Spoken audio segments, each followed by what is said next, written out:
我所以呢，我娘呢就怪得赢哈，也总干杂事哈，都嘛个呢，say 哦喂。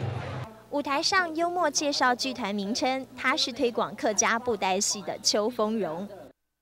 我阿公，唐公基本人老辈也好，有听说也个三国梦啊，也个文化节。哦，整出戏由一对爷孙带起，各角声音都由他一人负责。老大，马克思，你那个太小，马给我这个太小，我们刚有看过没啦？阿公，你那盘的铁丝啦。布袋戏也能呈现各种民俗表演，活灵活现又逗趣，就连电音三太子都现身喽。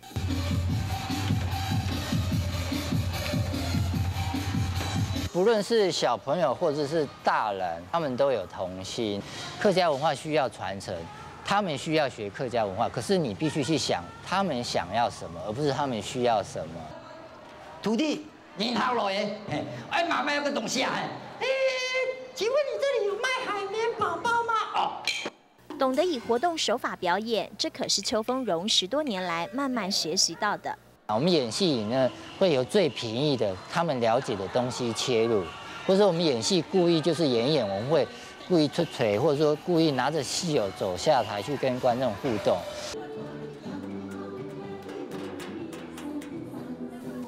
其实愿意投入客家布袋戏的人不是很多，不止邱丰荣的老师，就连他的团员也几乎都不是客家人。但是他求新求变的精神令团员佩服，包括他自己做的道具，很多都会觉得让人家觉得说，哎，可以这样子哦，那效果又很好。从行李箱拿出一个个戏偶，都是邱丰荣的宝贝。为了让布袋戏加入客家精神，他甚至自己制作戏偶。花布就自己去迪化街买，好，然后自己去重新制作，因为传统布袋戏也不会有这种衣服。从兴趣到投入、推广、创新，现在更懂得如何以分享方式演出。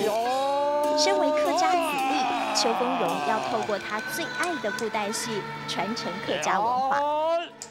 谢谢啊，什么安之岁，再见，拜拜 ，Thank you，阿里阿多。